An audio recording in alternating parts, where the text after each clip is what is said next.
Steeler Nation? Welcome to Stryker's Inside Slant. Holy hell, what a difference 2 weeks have made, and what a difference in offensive output it's made just to have Mason Rudolph come on the field. He saved Christmas. He saved New Year's in Seattle. Now he just may be saving our season this week in Baltimore. Pulling the sleigh. Come on, Mason. Give us one more chance to get to the playoffs this year.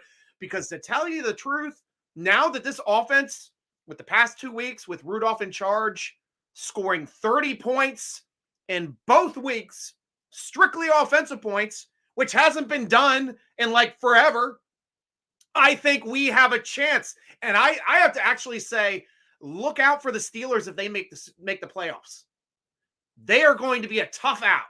With an efficient offense, with a strong running game. I saw both Najee Harris and Jaylen Warren with some angry runs that we're seeing over on the football morning show over on NFL Network, giving them both their props by slamming people into the ground, bouncing off tackles, running through tackles, making angry plays to reach out and extend across the goal line. They were doing an awesome job for us. Guys, it feels like old Steeler football again. And then plus you have Mason Rudolph just being nothing but efficient. 70% completion percentage, nearly like he's like 69, 68 and change for his completion percentage. If you're tickling 70 in this league, you're tough to beat. And I know on the last play, a lot of you guys were saying on the Twitters and on the Instagrams and the Facebooks, oh, Tomlin never goes for it. What's he doing throwing the ball? He never goes for it. False. False. Tomlin always goes for the win. The only time we didn't go for the win was when Canada didn't do it the week before. Blew like 3 plays in under 14 seconds to give them the ball back under 2 minutes. Stupid plays. But Tomlin always plays to win. If we can win it on offense, we're going to win that ball on offense, and we're at least going to take one shot. And second down is always the down to do it. Because people are expecting you to run the football in that situation. All we had to do was get a first down. Essentially, it was iced. And even like smart play too for Najee to dive and slide down inside the 5. But that was not a scenario where they could have came back with 2 more scores in that amount of time. He could have just ran that into the end zone. I don't fault him for it. That was a team play from a guy that could have gotten an extra touchdown. Absolutely could have gotten an extra touchdown and iced his greatness in the game. We already had a great game, over 100 and some yards rushing, 2 touchdowns, could have had 3 touchdowns, but took the team way out to make victory assured with a victory formation kneel down at the end of the game. I loved watching it. I know you guys love watching it. Guys, it's your show. We're going to you guys. Robert C. Cooley Man, the first guy on the show before I even broke live. How you doing, Cooley? Great to see you, my friend. Michael Hall, Rudolph is the answer. We just wish he would have been the answer 2 weeks earlier, because we would have been playing possibly for the division if we won 2 extra games. No, he isn't. Well, he is for this season. We are live. Yes, we are. What's up, Stryker? What's up, Adam Baum? Adam Baum in the house, dropping bombs. What you got, Adam? Indy versus Houston need to tie, and we need a dub. That is it. Michael Hall. That's why I said we can know as early as Saturday night or as late as Sunday night on whether or not the Steelers make the playoffs. So if the Steelers win in Baltimore in the early game, and then Indy and Houston tie on the Saturday late game, Steelers are in the playoffs. Doesn't matter what happens. That would be incredible. That would absolutely be an incredible, incredible way for the Steelers to make the playoffs. But probably what's going to happen, one of those teams is probably going to win, and easiest path is either Jacksonville or Buffalo have to lose. One of those 2 teams have to lose, and if they do, we're in the playoffs. So we'll see how it works out this Saturday, but we do have a chance of getting in on Saturday. And so you say there's a chance. Yes, there is a chance. Playoffs. Yes, there's a chance of playoffs. Najee and Warren ran like grown-ass men. Absolutely did, Cooley. I love seeing it. I know you love seeing it. I know Ian loves seeing it. It's just, we're used to watching football like that. Even if the Steelers weren't a great team, they were going to beat you up on offense and they were going to beat you up on defense. This game, Warren and Najee, our blockers, our receivers, we were beating them up on the field. Fourth quarter came, it was an assured win. Like, I wasn't feeling nervous about the outcome of the game after we scored that last touchdown to go up by 2 scores. I'm like, it's game. I mean, crazier things have to happen. Mathematically, yes, they're still in it. They could have gotten an onside kick, but we put them in a position where they had to get an onside kick, which is now the lowest percentage play in all of football since they've changed all the rules. They really got to change the onside kick rule too. I don't know what you guys think about it. Maybe going for a 4th and 15 conversion from the kickoff spot. I do like that idea. Not going to lie. I like that idea. Gives the teams another chance. I also like the idea of having the college football overtime rules. I know Cooley hates it, but what we have now is just utter crap for overtime rules. Absolute dog crap. Can't stand it. Tim Burrow, Yo-Yo Stryker, like Yo-Yo Ma or the Duncan Yo-Yo Company. You weave back and forth, but I say stay the same. Mason's been the best quarterback the Steelers I've had for 2 years now. Well, my point has always been for the past 2 years, my friend, was he's got the best deep arm on the team. And I did want him to play over Trubisky when Trubisky was named starter because Trubisky was dog crap. And the 2 outings he had to come in after Kenny went down in both of those games, I had no confidence in him to be a starter. Rudolph is showing us all that we were right, and he was the player to be on the field. Michael Scott Joyner, do you think the Steelers look at quarterback early in the draft? Tomlin seems to have no faith in Pickett. Well, I don't know if this is a faith issue or a riding the hot hand issue, Michael Scott Joyner, because honestly, as a head coach, what can you do in this situation? We've seen Kenny Pickett all year. Middling offensive production, maybe have one good quarter, but finding a way to win it at the end of games. Mason Rudolph's had 2 games in a row where he's played 4 quarters. And we were pushing the ball and moving the football all 4 quarters. 8 of our last quarters. Alex Kozora put out a great stat this week. 10 trips inside the red zone the last 2 weeks. That accounts for 1 quarter of all of our red zone trips this entire season. Think of that. 17, 16, 15, 14 games, we had 30 red zone trips. In 2 games, we've had 10 red zone trips. Are you telling me that I expect Kenny Pickett to immediately be doing what Mason Rudolph has done the past 2 weeks? No, not at all. Not from what I've seen this season. Trubisky would be even worse. Rudolph knows what he's doing with this offense. Offense is playing hard for him, and I don't touch it. Absolutely don't touch it. To me, I mean, this is where you guys play your good Tomlin, bad Tomlin. The narrative's going to be the same because, Rudolph's starting. Oh, he should have started earlier. But now he's starting over Kenny Pickett. So I'm getting more crickets now from the Tomlin bashers because you guys would be like, oh, he should start Kenny Pickett. Yeah, you don't lose your job because of injury. No, you lose your job because of performance. And Rudolph has been the only person to perform like a starting caliber quarterback in this offense this season. So that's why we're staying with the hot hand. I'm not saying you don't have faith in Pickett. I'm not saying Pickett isn't even the quarterback of the future.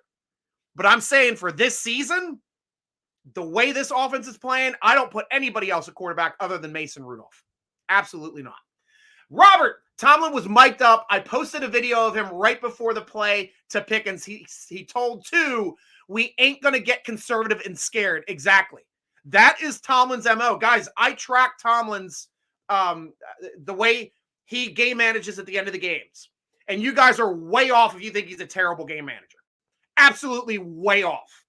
Because he goes for wins. He goes for 2-point conversions.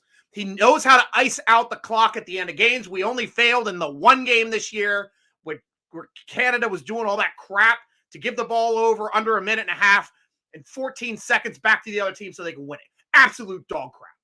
Outside of that, that was our biggest. Remember back to Mike Vick being our quarterback. We're on the road in San Diego. We win or lose on 4th and goal. If we would have lost that game, everyone would be like, Tomlin sucks. Tomlin's terrible. We went for it on 4th down, and we won the game on his call. He doesn't get credit for it. He never gets credit for it. You guys forget it. I don't forget it because I have a sharp mind. Made only sharper by whiskey and weed. Tamuro, Tomlin's been doing backflips not to allow the Steelers to be a mediocrity, no matter how much better Rudolph played 2 years ago in preseason and how much better his knowledge is of the team. Well, 2 years ago in preseason, Kenny Pickett did do really well. And they were all kind of like right around there. And I know the fourth quarterback really didn't even get a chance to get in the game. He's on the practice squad, I think, still at Kansas City. Really, I can't fault it from that year, but last year I thought Rudolph got hosed. I absolutely thought that he was playing as good as Trubisky in the preseason, but better in the long ball both seasons than any other quarterback on the roster.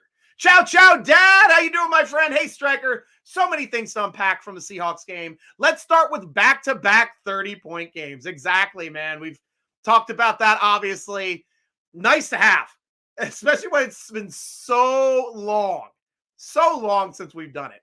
So that's the way it goes sometimes. Stryker, what do you say? Tomlin always goes for the win. You're asking us to believe that you and Michael Tomlin, instead of our lion eyes from games with scene of games, you start giving me games where we weren't going for wins. I'll show you more that where we have than where we haven't. And I'm talking about when we're within a score and we have a chance of winning, not when we're still down by 3, 2 scores, and, oh my gosh, we punted instead of going for it. Because we didn't have a shot of winning those games with this crap offense we've had this season. Atom Bomb, with the expected rain, possible snow, how does the game go on Saturday? Well, it's going to go 2 ways. Huntley's going to probably be playing for Lamar Jackson. There's no way they're going to be playing Lamar Jackson. And it's dumb, too, because this is the first time that the Ravens really have a great season with Lamar healthy all year, where he's healthy at the end of the season. So you do not want him getting banged up before the playoffs at all. So I expect Huntley to be in there, who is still a mobile quarterback, just not as mobile as Lamar. But you've got a situation now where they're going to just be running the football. They're going to be trying to run the football, hit the tight ends, get out of town. We're going to be playing to win. We're going to be attacking their defense with the run game that we've already established here the last few weeks. And now we're doing it against good running teams as well. So it's going to be a tougher matchup with their defense, but weather will dictate this being a more of a running game, 3 yards in a cloud of dust. But I like Rudolph's ability off of play action more than I like Huntley's ability off of play action, because we watched that game last year where Pickett took him down the field, scored right at the end of the game. There's still 1:20 to go on that clock.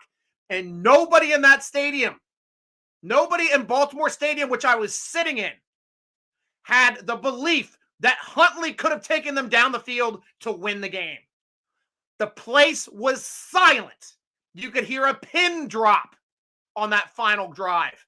And they're all slumped shoulders in those, because I was standing tall at the end of that game. And right in that end zone where Najee caught the pass, I was 18 rows back on the sideline, exactly where he caught that pass. So awesome game. They're front runner fans. If you get out ahead of the Ravens, they are quiet as crap unless they get the lead again. They are a quiet team, and they are front runner fans. And that's going to happen again this week. Aaron Harris, why is our offense thriving with Rudolph?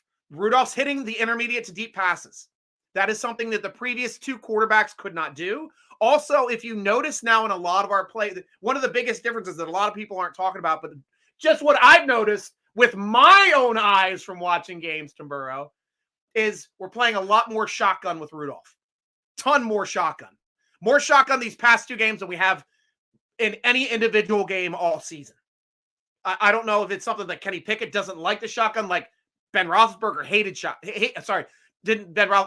Kenny Pickett doesn't like lining up under the center. Ben Roethlisberger hated lining up under the center. We never seen line up under the center with Ben Roethlisberger, but he was a freak. he used that extra timing and space to make plays down the field, and he was just a God-gifted athlete. Now, this is why I think Rudolph is thriving, is because we're in shotgun. He is very comfortable, and not in shotgun. We're at the line of scrimmage. He's very comfortable in the play action game.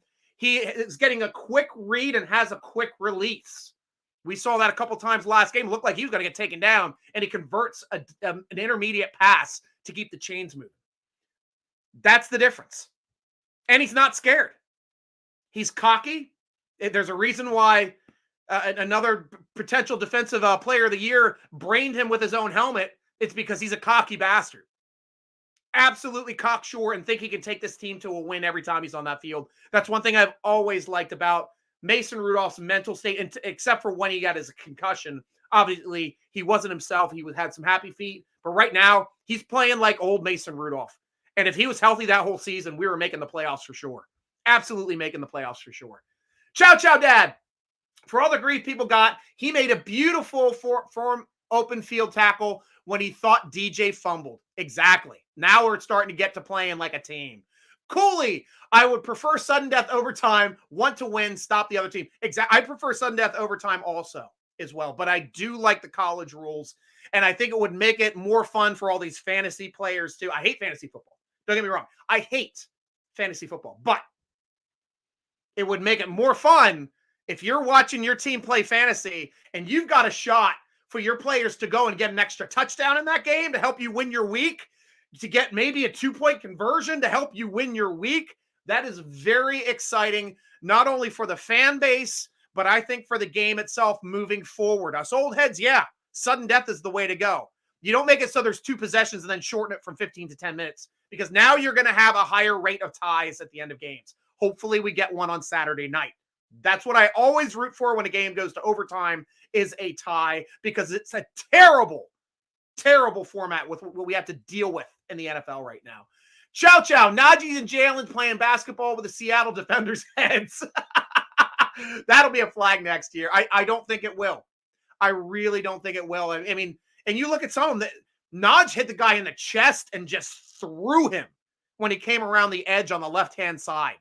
That was an amazing play. That like, sometimes it's like you get good stiff arms to the head and they look brutal. And they used to be able to grab the face mask and push them down. They're not allowed to grab the face mask anymore. So that was the rule to kind of counteract the stiff arms from the offense. You can't grab the face mask if you're stiff arming. Has to be an open hand or a fist with the palm going into the face mask, and you can push them that way. They may change the rule, though. You never know. Robert, you got to find a new thing to talk about, because I'm done with that. Reggie Rivers, what's up, Steeler Nation from Bartlett, Tennessee? Welcome, Tennessee, to Steeler Nation. Of course, Strikers Inside Slant. We're always happy to hear from yourself. Giving you a shout out down there as well. What's that, Timber? There you go. Last game was the best game. The Steelers look like a real Steelers I've seen since the playoff win against the Chiefs.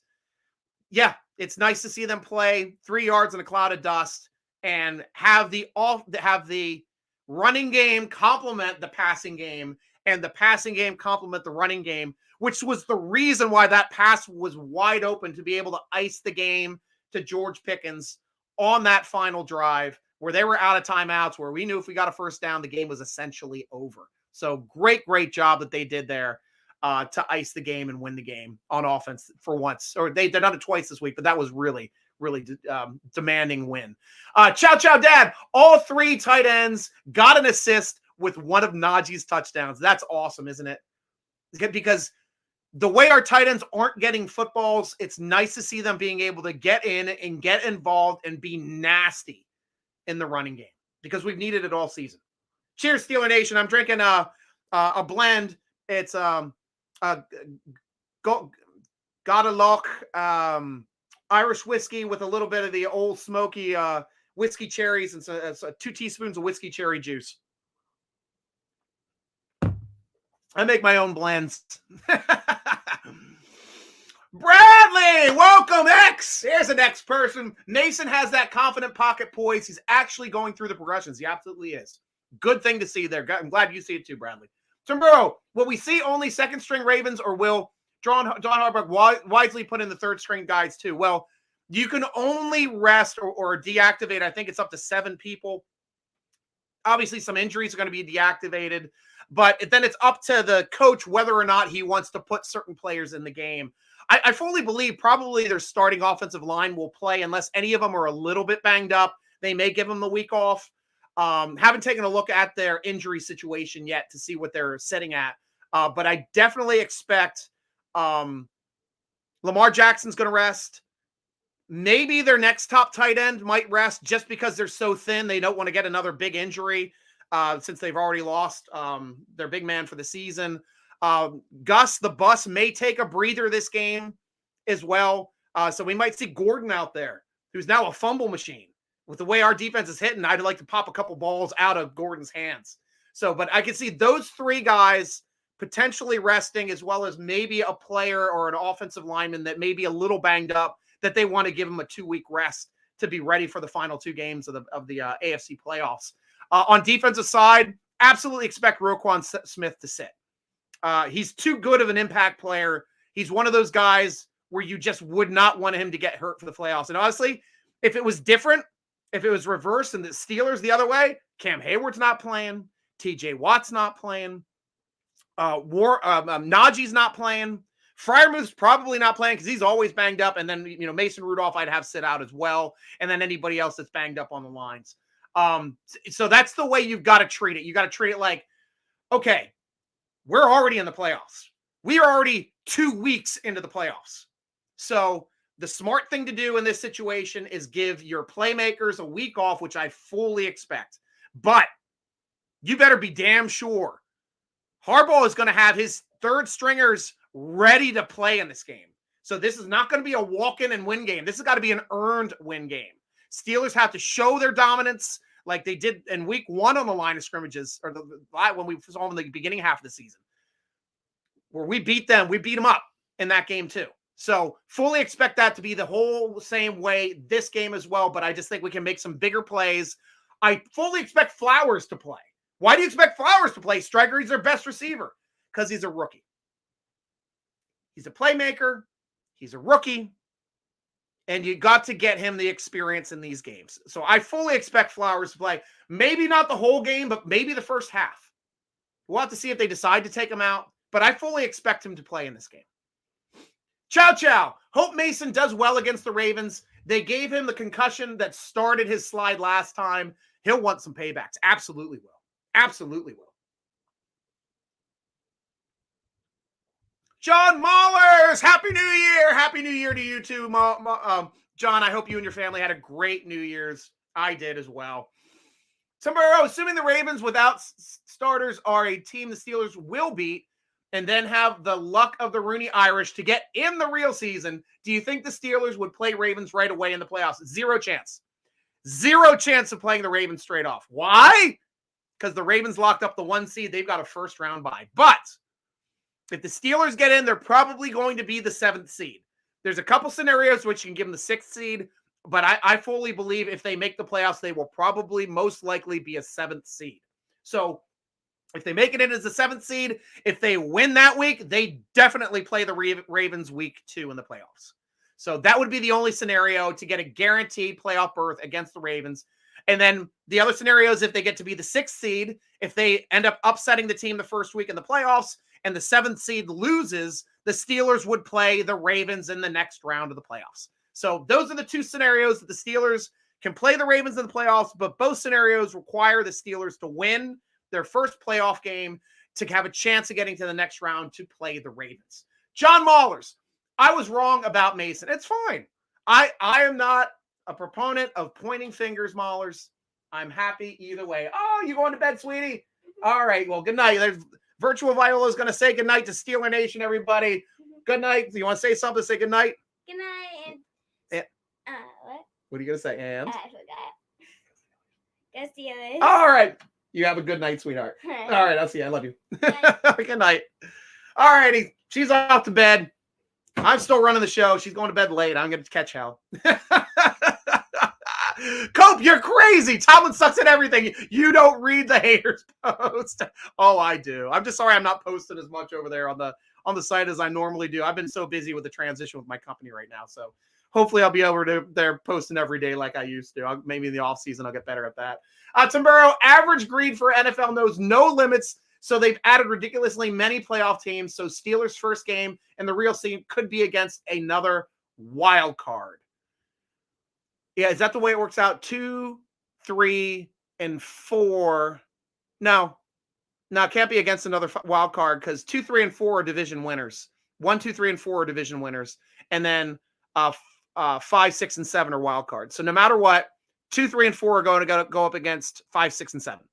There's zero chance of a wild card playing a wild card in the first round of the playoffs. Now, wild cards can win out to have 2 wild cards play against each other in the AFC Championship game, but that would be the only chance of 2 wild card teams playing against each other in the playoffs. Now, the way the format is made is if both wild card teams win 2 games and make it to the AFC Championship game. Reggie Rivers, welcome to the show, Reggie. Why every time players get cut, they link to the Steelers, such as Russell Wilson. Though Russell Wilson was a guy we were talking about on the show last year as a potential grab to get him in Pittsburgh. Though, tell you the truth, I'd take him in a heartbeat. Absolutely taking him in a heartbeat. He gets guaranteed money. You don't have to give him a real contract because he's going to be paid out for the next 4 years, no matter what, from Denver. It's best case scenario. Absolutely best case scenario. And I take him this time because we don't have to give up draft picks to get him because it's going to be a free agent. Good option. He's a good option. John Maulers, have you heard that Najee won angry run? Oh, no, I saw the Good Morning Football clip of him going through back and forth between Najee and Warren for all 4 runs, and it was a great clip show for those 2 guys. But I didn't see the voting process. I didn't see who won, so now it looks like he is number 2 all-time for angry runs behind Derrick Henry, King Henry. That's nice to see because he is an angry. That's what one thing I love about Najee. He is an angry back. He is tough. He has the best stiff arm in the game, and Warren's learning that stiff arm. It's great to see. Great to see. Timburrow, above a question asking if Steelers get in, will they play the Ravens right away since it's number? Yeah, we already talked about that. Yep, talked about that. Robert, a snow game, Najee could rumble like the bus did against Chicago. What a turning point game that was in 2005 because Steelers didn't look like they were going to be playoff bound. They went back to the ground game. They forced their will. And then one of the best angry runs in Steeler history was Jerome Bettis decleating Hall of Famer Brian Urlacher in the hole, forcing his will on him, knocking him over on his back and running for the touchdown in that snowy, beautiful, snowy game. Loved that game. And that set the tone for the rest of the season. We're even going into the playoffs that year. I felt like we could win every game. You get that feeling. That's why we have a song about it as Steeler fans, and no other fan base has it. I've got a feeling Pittsburgh's going to the Super Bowl. All right. See, nobody else has a song like that. But Steeler fans get a feeling. And honestly, I had a feeling. I had a feeling back in 2005 that we had a shot, even though we were at the AFC champion or 1 seed like we normally were on Cower. That time we just barely got in. But man, were we a tough team to knock out. And that is the way I'm starting to feel about this team, especially if you start getting the defense complementing the offense. Because 2 weeks ago, both sides played awesome. But special teams is a little more iffy. Last week, everybody did their job. Oh, no, special teams had a block and stuff. No, special teams did awesome. That was a 3-phase game 2 weeks ago. Last week, special teams was solid. Offense won the game. Defense was good. Defense, if it was last week and we had Kenny Pickett at quarterback, we would have lost it. Why? Because they scored 23 points. We would have been under 20. Difference is Mason Rudolph can get us over 30. That's the difference. That's why I am more confident with this defense being able to stop the other team from getting 30 points now. Because, I was deathly afraid of playing the high offense teams that are in the playoffs, the Buffaloes, the Miamis, the Ravens, the Kansas City teams that can throw up points pretty quickly. Now, if we're a team that can score 30, I am fully confident that our defense can keep them under 30. Absolutely. especially when this defense usually keeps them under 20. That gives us such an advantage going into the last week of the season and possibly into the playoffs. Absolutely awesome. Chow Chow. So funny watching Herbig celebrate. He was so excited. TJ had to help him focus. That was a great story by TJ, saying he had to show him where the camera was. And like, I guess Herbig blacked out too because he was freaking out so much. And I've had that happen in games too, where I get so excited, my heart rate gets so high that I do lose visual acuity and just like kind of forget what even happened. And like it's real quick when it happens, but he was so excited. Such a big, impactful play, getting the trifecta, the sack, forced fumble recovery on that play, which was the turning point for that game to make it assured that the Steelers were going to win it. Because we got to win turnoff battles when we're unsure about our offense and our defense in games. That's how you win. Eric, welcome to the show, Eric. How much do we take into account Mason's time behind Ben, even though the relationship was not great? He knows this offense better than anybody else. He's been in the system longer, twice as long as any other quarterback on this roster. That you cannot take for granted, Eric, and that's a great point. Pickens said when Tomlin and he spoke on this before the Seahawks, he was okay with not being the 2, but why didn't he dress and be the 3? Well, what happened last week is what said, and I was with you too. I thought he intentionally was sitting just so it wouldn't seem like a bad optic, but it looks like he was limited in practice all week, and the training staff said, let's rest him one more week. That's exactly what happened. That's what Kenny Pickett said today on his press conference. So I fully expect Kenny Pickett to be a full participant in practice all week this week and to be the number 2 in Baltimore, which is what I'd rather have with you go ahead and put Trubisky in his sweatpants.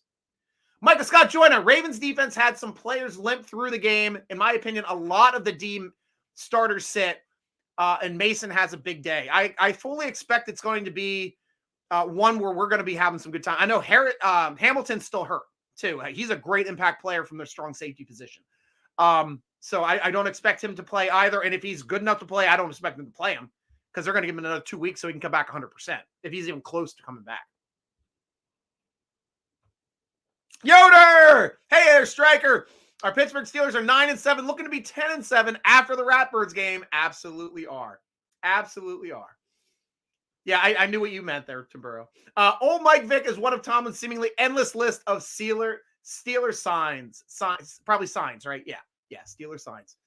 College OT sucks butt. We need better play from Mason Cole. All 3 quarterbacks have had to dig up or skyball those snaps.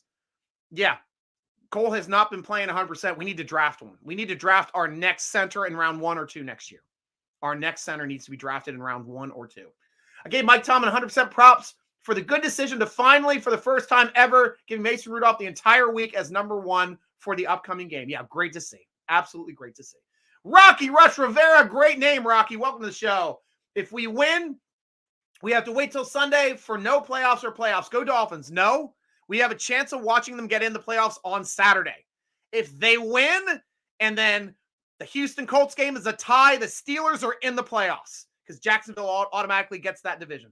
So that is one path to be able to know if we got into the playoffs on Saturday. I'm rooting for a tie. Stryker, I didn't say mediocrity. If you look back, comment misread, I said mediocrity. Tomlin doesn't allow Steelers to be a mediocrity. Okay, no, I understand that. I understand what you're saying. I get the word play on that one, my friend. Remember Cower in the huddle before each game, he mentioned physical. That is Steelers football, and we're starting to get physical again.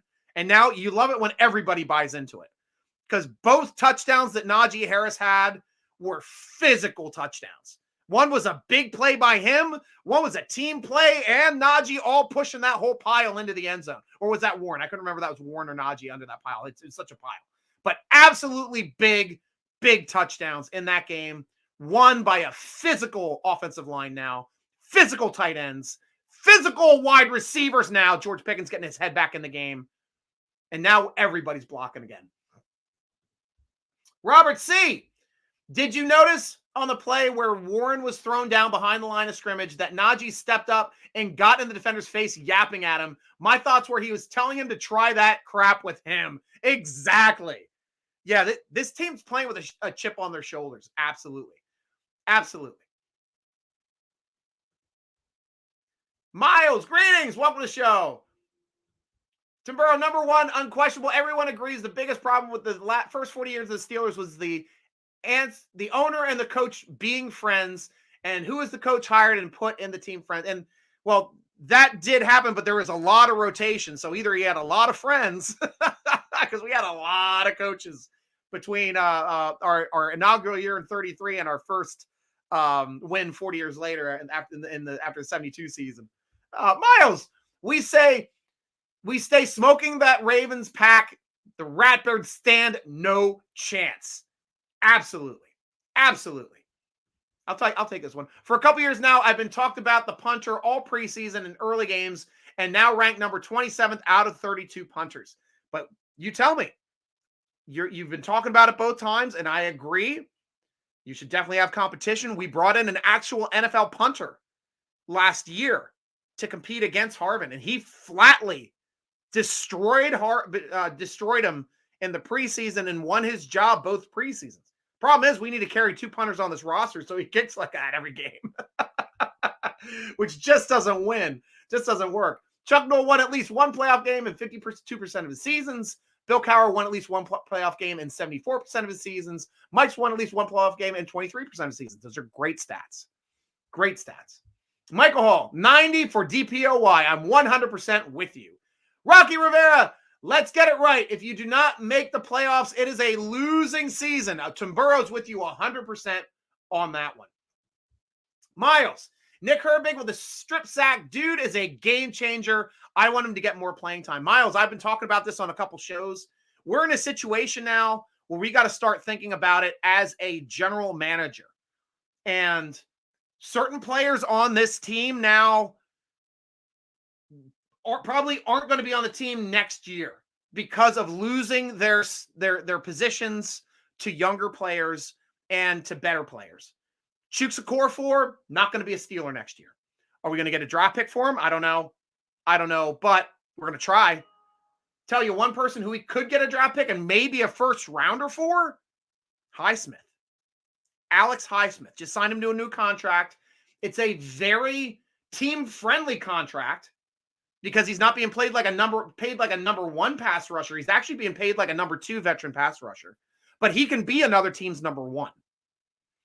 So if you want to put 2 Wisconsin Badgers starting outside of each other for a full year, I think you got to start thinking about that honestly, especially when Roberts is a valid third rotation in those spots too. He plays very well coming off the edge, but Nick is special. He's done a lot in a very small amount of snaps. He's a game changer. You've got to get this kid more snaps. I've been saying it all year. You got to get him more snaps. I was saying he should have at least a quarter of the snaps on defense now. I don't know what his snaps are. Currently, I haven't been looking at them. I don't think they're out yet. Let me check and see if they're up. But that's honestly, snap counts, Steelers, Seahawks. So let's see what we got. Snap count summary by team. I don't know if it's on there. That's a Seattle Seahawks snap counts. Oh, that's on Pro Football Reference. There's the Steelers snap counts. We'll see if it's up yet for this game. See if I can do it by game. Should have a March here by game. There's the snap counts total. I don't see a spot here to be able to split this down into game logs. Though usually there's a spot for it. I just might not be seeing it. Yeah, this is just for total snaps. So yeah, so I don't see it for previously for the last game, unless that's by team. And this looks like a that's a Seahawks. They'll have the Seahawks snap counts in that one. Yep. So I don't see it yet out for this game. But interesting thing to think about. See how he's getting his snaps. To Burrow, I love both Herbig brothers. Me too. Hell, put the other Herbig at center. Mason will get his revenge. I'm hoping there, Carol. Absolutely hoping that. Alpha Omega Happy New Year's. Cheers. Happy New Year's to you too. Welcome here, ex-players and ex-commenters. We're happy to have you on the show. Miles, I want to destroy the Browns in the playoffs. I do too. But we're not going to see the Browns unless it's in the AFC Championship game because both of us would be wild cards. Drinking some Clyde Mays tonight. There you go, Cooley. I knew you'd be drinking some whiskey. Cheers, my friend. Night, sweetie. Night, Carol. You have a great night. Thank you for being on the show, love. We'll see you soon. What do we got? We're still under an hour. Yeah, so show's still going on. Miles, Broderick Jones had a fire lit in him. The Seahawks game, he wanted all the smoke. Was getting in everybody's face. Love to see it, especially a young guy that is a road grader, but he's playing out of position, guys, and he's doing it well, but he's a left tackle, and he needs to be left tackle next year. Eric, basically, we want to face the Dolphins. Means they beat the Bills, and we're in. But that would be... Oh, yeah, because the Dolphins would be the division winner. Yep. Yep, you're exactly right for that. Exactly. That's exactly what we want. Yoder, Happy New Year, Stryker, and shout out from all the Hall of Fame city of Canton, Ohio, where I have been a Steelers fan since the Super Bowl season of 1975. Well, I know who to look up now, Yoder, when I go to Canton to see all those Steelers busts. And you know me, I'm a bust man. Shaka Steele, welcome back, my friend. Been a while. Aloha, my friend. Good to see you. Miles, Warren just refused to go down. Najee, too. I love their dynamic. Tim Burrow, Marcus Allen being a Pittsburgh kid who started at both safety and inside linebacker recently is the last year in his 20s. Why hasn't he been called? I don't even know if he's on the roster, my friend. I thought he was off the roster this year. Let me check. Allen's not on the roster. I'll check to see if he's on the practice squad because I know he's not on the reserve list. Austin. Nope. Marcus Allen is not on our practice squad. He's not on our team. He left as a free agent this year. We did not re-sign him. I don't know if he's still in the league because at the time when I finished tracking the free agents before the season started, right when the season started, he was not on any team. So I don't know if he's currently on a team. Yeah, okay. Marcus Allen is free agent. Yeah, correct. Good. Texas, many Steeler fans. Yep, talk to Robert C. He's over there in Houston. Where are you, Rocky Rush? Michael Hall, if we're still talking angry runs, let's not forget the Beastquake run by the Saints in the playoffs. Absolutely. That was the run heard round the world. What a run. A run that, and the reason, if you guys remember why it was called, I don't know if a lot of you even remember why it was called the Beastquake. The reason why it was called the Beast Quake was the crowd got so loud on that run and it shook the stadium and registered on the Richter scale. That's how loud that stadium gets when everybody loses their freaking minds on one play. Beast Quake for sure. Really an incredible moment in football history. Shaka, shout out to Herbig, Hawaii, babe. Born and raised. I know you were proud to see him get the trifecta, the sack, fumble recovery, my friend. Awesome to see. Jalen Warren is the number one running back in the NFL for most yards per carry yet. Until the last game, the Steelers have only given Jalen the ball about half as much as Najee. Why? Because they complement each other, my friend. I think it's great to have them both. Najee is definitely the dog. He's top dog, and he is a team leader. He knows how to play the game. He doesn't make mistakes. He doesn't fumble. Warren had a fumble a couple weeks ago. But Najee's the guy you rely on. Absolutely rely on. And he's got the first-round pedigree, and he is more talented. But Jalen Warren is a little faster, and now he's getting a lot stronger. So it's great to see that. So, I mean, no matter what, Najee's on the team next year. We got to talk if they're going to pick up fifth-year option for the following year, which could happen. They're on the fence for it. He's got a shot at 1,000 yards here. There's only 4 players right now currently in the NFL. 4 players currently in the NFL with 1,000 yards. There's a chance for 11 to have it at the end of next week, but currently only 4 players have 1,000 yards. That's how much 1,000-yard runners have come off the board because that would have been the end of the year. That would have been 16 games played. 4 players have 1,000 yards. Najee is like 70 yards away from 1,000 yards. He's got a shot. Michael Scott Joyner. And don't tell me he's not trying to get it. Let's hope the referee crew doesn't screw us out of a win. Well, look out. Because we've got the Dallas-Detroit referee crew from last week in our game. Crap. Booted! Steeler Nation strong. Guys, go over to Steeler Nation. Sign up for free. You click on the forum link. You talk to great guys like Booted, great guys like Cooley. Oh, gosh. We got a great place over there to talk football when you're not talking it with me, because we get to do it live on my show. Carol, I hope Fitzpatrick is playing Saturday. Right now, he was already listed as a non-participant today, even though it was a virtual practice and just a walkthrough. So it's probably not looking good that Fitzpatrick is going to play this week, but hopefully he can make it back for the playoffs. John Moeller probably wasn't wrong about me some Rudolph 345 years ago. It's just these guys have gotten better every year, and it's the last 2 years he's clearly been the best, maybe even Ben's last year. Yeah, I mean, because Ben would lose his arm at the end of the season the 2 years he was still in there. So, yeah, I'm with you on that. Your daughter's adorable. Thank you, my friend. Yeah, she loves coming on the show too, guys. Can't trade Highsmith. Perfect fit opposite TJ. I'm true. Honestly, guys.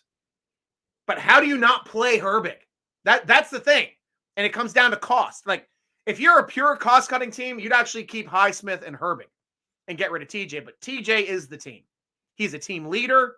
He is a perennial DPOY candidate. You do not get rid of TJ Watt. He is the playmaker and worth every cent. So, if you're trying to save some money, you seriously consider maybe moving on from. Let me actually run the numbers, because I've got the salary cap up for this year. Let me pull it up for next year. I want to see what his dead cap is and what his. I'm going to bring up Highsmith's contract. So for next year, and Highsmith still is not in the top 10 highest paid players for next year. Very, very nice team deal. His signing bonus for the 4-year contract was a $16 million signing bonus over 4 years. So that's not a whole lot of dead cap room to be able to worry about. If we get rid of him next year for 2024 season, what is that? Dead cap, he'd be 12. His cap hit is 14 mil. Dead cap, just about 13 mil. They'd save just about $1 million. But then they'd have about, it looks like 9 mil left. Well, it de-escalates, because that, no matter what, that's his dead cap to pay out. And that's all of his signing bonus. So so they can save $1 million. He's off the roster. Nick's the starter, and we get multiple high draft picks. That's the only way you make that move. It's because you're rich in one position and you want to be a better overall team. Steelers are killing it at outside linebacker. There's no question. Press Graves, he's only been playing about 2% of snap counts in the Seahawks game. Amazing. Yeah. And I honestly think he should be playing 25% of the snaps on defense. Absolutely should be playing 25%.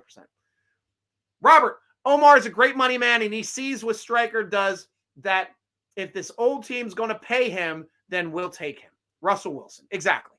And I could actually look up his numbers too, just to see what Russell Wilson's currently at for his contract and how it plays out. Russell Wilson. Boop. So his contract was a $50 million signing bonus for 5 years, which is stuck on there no matter what. That's stuck. Everything else comes off. So he gets, if he's cut next year, he still has $85 million guaranteed for all his guaranteed stuff, guaranteed salary.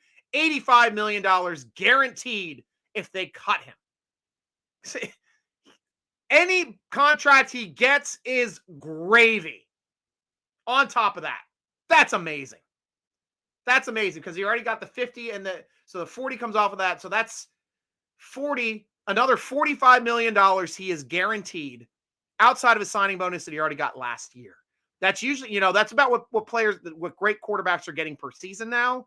I don't think we'd pay him a $40 million in a year. He's maybe 20 mil, and he might take maybe 20 mil to play with us, with our talent, with our defense, and the way that we're putting teams together now.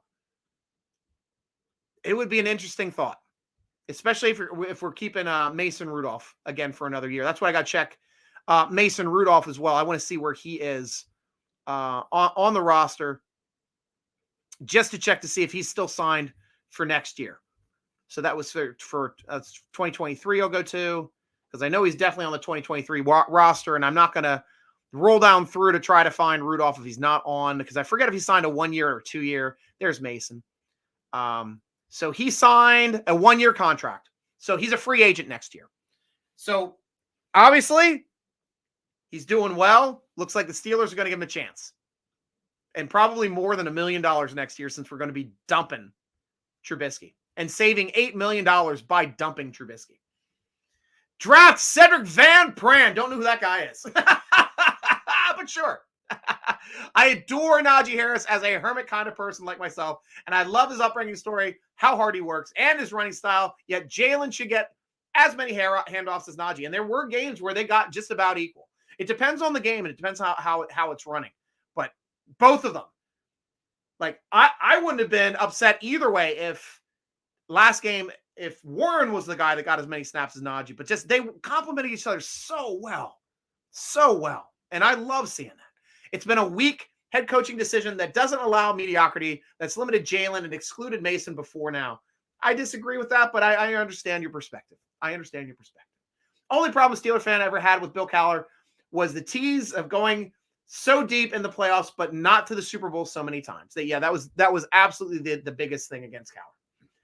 Robert, Warren is tied for third in yards per rushing attempt, tied with McCaffrey behind a chain, and Gibbs. Najee is over 4 yards per carry. They are both studs. Absolutely. And you got to think too, would these numbers be as good for Warren if he was the number one? You got to think about it. He's coming in relief for Najee Harris. When we have Najee Harris in the game, the teams are lining up more players in the box. When Warren comes on the field, we're not as sure if they're going to run the football. Warren's a good option out of the backfield. So usually a player less in the box. It's really difficult to understand these per snap numbers unless he was the guy. But it's a good conversation to have. It is a good thing to discuss. Cooley, hopefully the Steelers make the playoffs and Roberts is able to return. Yeah, and Fitzpatrick as well, to get any of these inside linebackers back. But Jack has been a stud. That other safety coming in has been a stud too. And now, honestly, we got to put Jack on the roster because we've already called him up twice.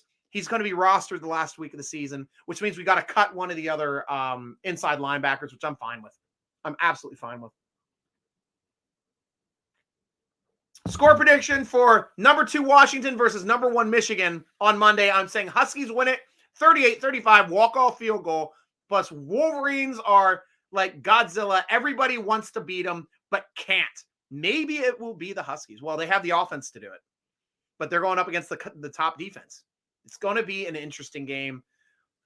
There's no way I can ever prognosticate how a college football score is going to end because I'm done losing football on college football games. I'm losing money on college football games. But, you want to hold my hands to the fire.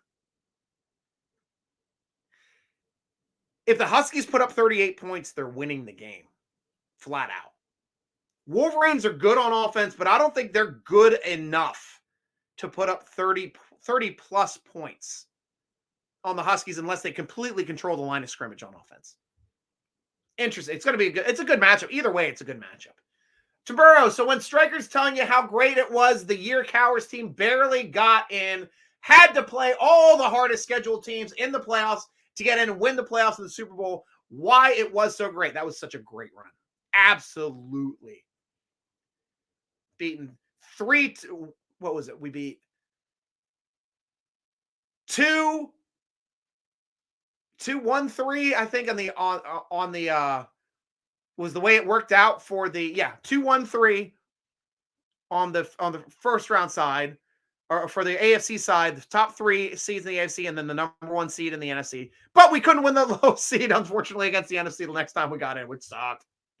No team in NFL history was the lowest seed that had to play that hard to schedule as Bill Cowher's Super Bowl win. after having been the opposite of the team for most others who went deep but not get there. Most Cowboys teams were different than Mike's team, that they made up deep runs, and Tomlin's hasn't done it 2 decades ago. Ironically, Coward Super Bowl win was different. It was a different game. It was a more physical game, and we were allowed to hit people, and we were allowed to run the ball hard. I don't mean the Coward Super Bowl win was different because they won, but it was what the Steelers were front runner team going deep the other years, but an underdog the year they won. Exactly. Tony Montoya, hey Tony, how you doing, Tony Montoya? The way the Steelers are playing, are they a true playoff team? Can they get a playoff win? Absolutely. Absolutely. Tony, the way we were playing earlier, if we still would have squeaked out a couple of those 2-10 teams and won some nail biters against those teams, and still we're only not, maybe getting 23 points a game, I'd have no confidence in this team in the playoffs at all. But now that the defense is starting to play hard, the offense is starting to play hard, and we're putting up points, that's a tough team to beat. You want to play your best football at the end of the season. The Steelers are playing their best football at the end of the season. And when you get into the playoffs playing your best football at the end of the season, look out, because you've got a chance. You absolutely have a chance to win. Not only win a game, but get on a roll and just keep winning. Like, this team is going to be a tough out if they can get 30 points a game, because we're an opportunistic defense, and our defense is set up to work better when we have a lead. Why? Because we're built on pass rush. We're a pass rush team. We're always high in sacks. Sacks force pressures. Pressures force turnovers. That's how you win football games in the NFL. And if we get to the point where we're starting to run up scores and the other team has to start passing to play catch up, that's when we're supposed to take over games. That's what happened in the Cincinnati game. And we got that big sack fumble also toward the end of the game in that Seattle game, which turned the tide for that one as well. Tim Burrow, I now understand, honestly, that you have somewhat dyslexia. So does that sentence. Tony, I hope Mason gets a bonus for every win. Me too. Merritt has been missing from Steelers ever since Jarvis. Oh, Jarvis Jones is a terrible pick. I completely agree with that. That was a horrible pill to swallow. Tom's ego won't allow gods like Jarvis and our punter not to be put on an ad. Rudolph, a dozen others. Tomlin's ego is more important than Steelers play. They'll tell you the truth. Tomlin haters like to point at those mistakes that he makes, but don't like to point at the bonuses that he gets. Getting a TJ Watt, getting a Fitzpatrick in there playing. All of the decisions we've been making across that defensive line. The young defensive player here this year with Benton. Great job coaching wise, coaching those young kids up. Young kid and Joey Porter coaching him up. Something that Tomlin haters say Tomlin can't do. He can't coach up cornerbacks anymore. He was a Super Bowl winning secondary coach for Tampa Bay. Why can't he coach up the secondary? Well, now he's got a guy to coach up. And honestly, Trice next season, Corey Trice, we might have a sick defense for years to come if he comes back 100%. Maulers, last year Harris broke the 100-yard rushing versus the Ravens. He only needs less than 80 yards for 1,000. And yeah, you tell me he's not going to try to get it out there, my friend. You tell me. Steelers playoff win has been less important than Mike Tomlin's ego the last 13 years, lack of mediocrity. You watch, there's a lot of injuries in those games too during the games. Tebow game, we lost 2 of our starting 3 defensive linemen. Couldn't get after the rest of that game, which is why he was open for that last throw. Michael Hall, 31-21 Steelers over the Ravens. Catch you next week, boss. Have a good night. You too, Michael Hall. Love you, man. Right tackle, RT. We get it. You hate Tomlin. Please find another topic. That's it, guys. TNT Oni. So the way the team has played under Mason Rudolph, can we make a run in the playoffs? Is this a genuine playoff? Yeah, you heard me answer that question. Steelers would be working on their 10th Lombardi Trophy if we had been mediocrity wasted talent killer bees. Guys, we played in the same conference with the best team ever. The Patriots. You guys want to talk about being a Houston Oilers fan in the 70s when they had an awesome team but couldn't go anywhere? Or being a Raiders fan, which was actually like 1 seeds most of the time, getting beat by these Steelers every year? Wouldn't it? Madden wouldn't even have a Super Bowl unless our top 2 running backs didn't get hurt. Both Rocky Blyer and Harris getting hurt in that 76 game. You and I both know that. That was our best team ever. That was the only run the Raiders got. Sometimes you can be a great team, but there might be an even better team in your conference. And for us, it's been New England and whatever team Manning was playing for. Those guys were making it to Super Bowls too. Love you, Brock. Oh, thank you, Suro. Please, guys, tell your friends. Follow me at SN Stryker. Every once in a while, I'll post to social media. But I'm always here, 8:30 p.m. Tuesdays, Eastern time. That's my show. Tell your friends. Join us live. I'm glad you love the show. Thank you so much, Suro. And please go over to SteelerNation.com. That is where I am from. And subscribe to our channel, YouTube.com/SteelerNation, because you get the ping every time I go live. Sometimes I go live after games if I'm at home. Wasn't at home last week. I was enjoying a New Year's Eve party, unfortunately, for the last game. But if I'm home, I'll go live after the game. But I'm Tuesdays, 8:30 p.m. like clockwork. Set your clocks. I'm going to be there. Brian Davis, sad for the Steelers that Mason is on a 1-year deal. He will get paid somewhere else. His stock is up way too much now. I'm very happy for him. It's way up, but still, the Steelers have the advantage of re-signing Mason Rudolph before he becomes a free agent. And we were the only team that wanted to sign him last year.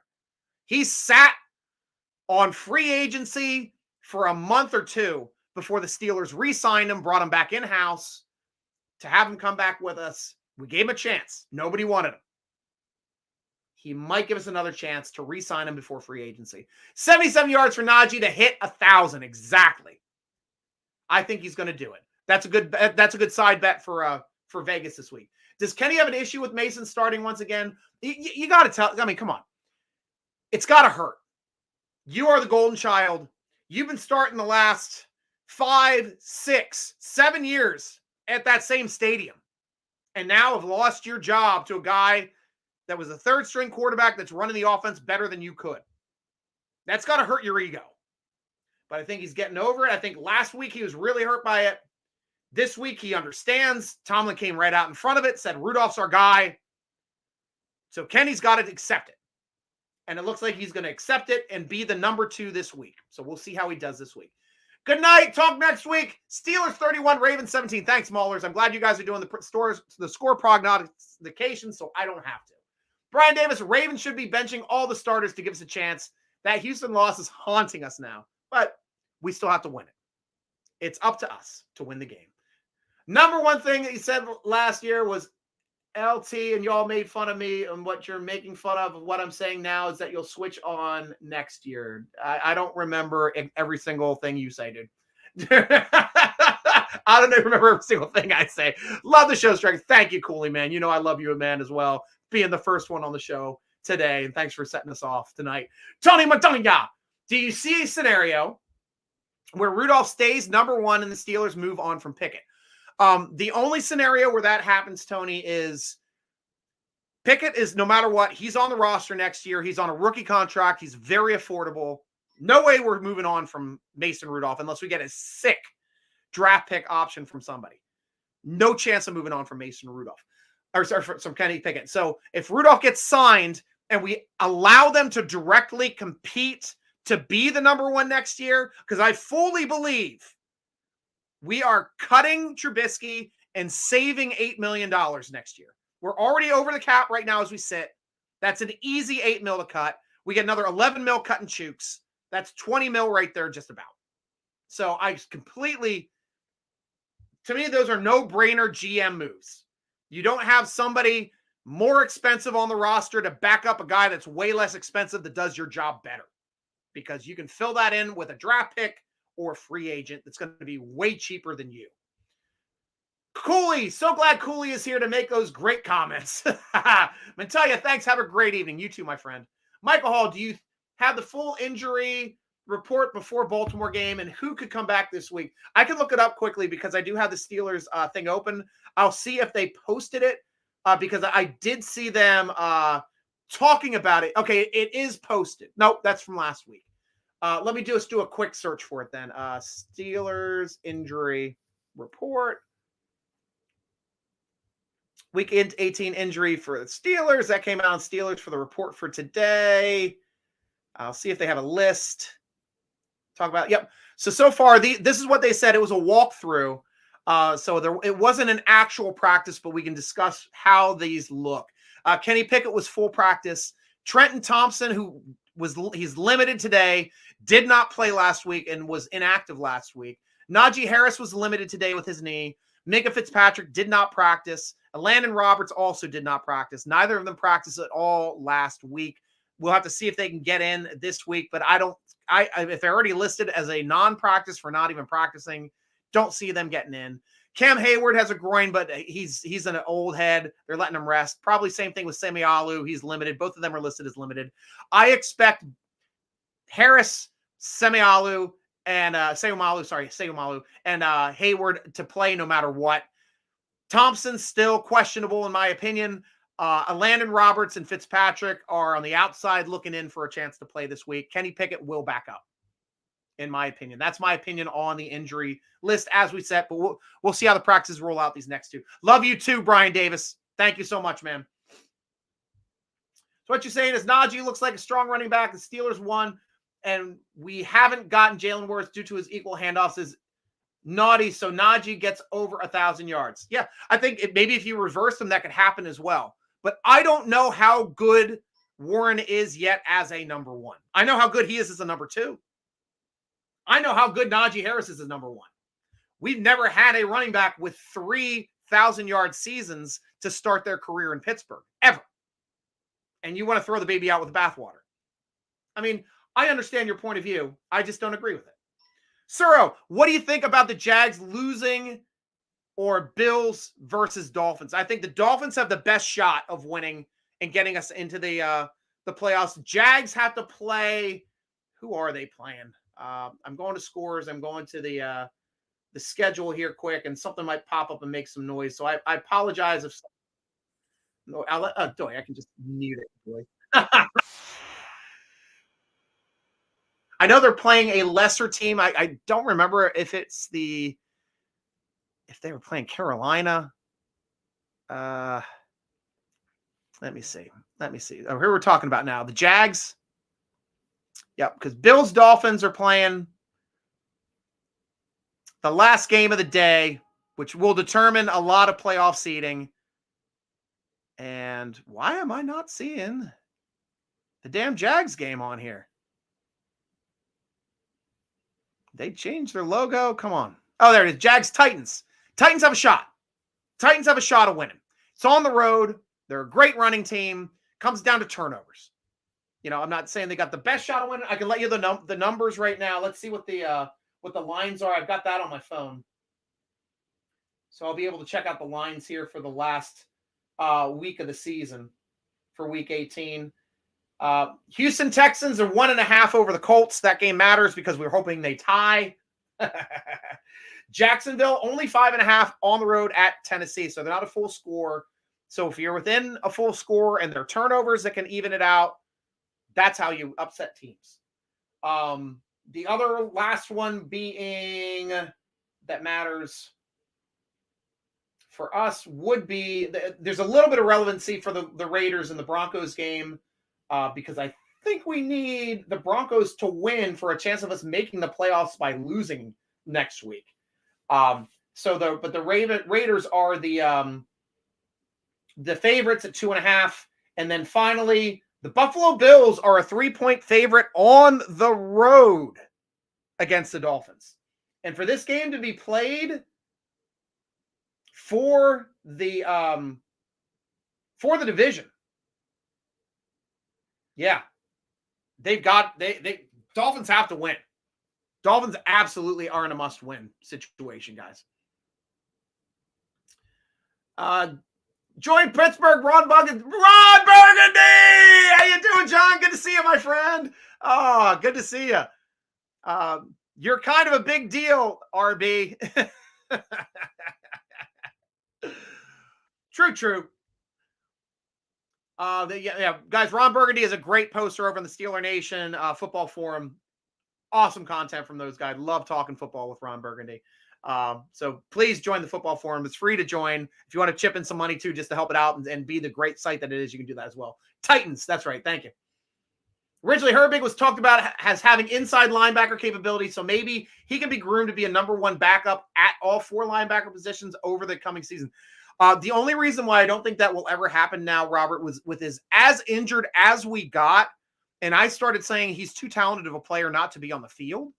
They never put him in at inside linebacker and only utilized him as an outside linebacker. So that's one thing to keep in mind, that I just don't see him transitioning. And the reason why we keep him over there too is just his metrics and how quickly he got off the line of scrimmage on his film as an outside pass rusher is the reason why he's an outside pass rusher and will stay one for the Pittsburgh Steelers. Jags play Titans. Thank you, guys. And eventually Nick Herbig can get good at inside linebacker. Head of court spirit. I just don't see him being an inside linebacker. I see us bringing back the rotation again. Get those guys back there. Vrabel sounded pissed today when asked if they would lose on purpose. Yeah. He's an old school. He does not want to lose. Vrabel's a hell of a. Oh, Robert, here's a guy that we can talk about for being a Hall of Fame player and a good coach, because I think Vrabel can make Hall of Fame and he's a great coach. Don't know if he's a Hall of Fame coach yet, but he's a smart coach. We'll have to see how he moves on from there. Guys, that's all the time we have on my show. We've made it over the hour. So thank you all, Steeler Nation, for making this yet another great conversation. We've had a lot of awesome things to talk about.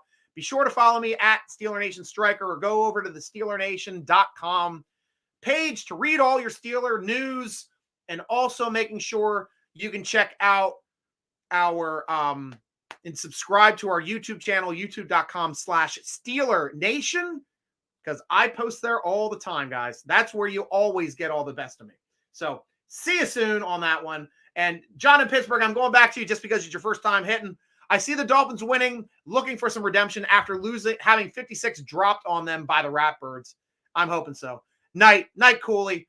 Thank you. Happy New Year. Thank you so much, sir. Guys, this has been Stryker's Inside Slant. This has been Stryker for Stryker's Inside Slant. Rooting with you, along with you as always. Go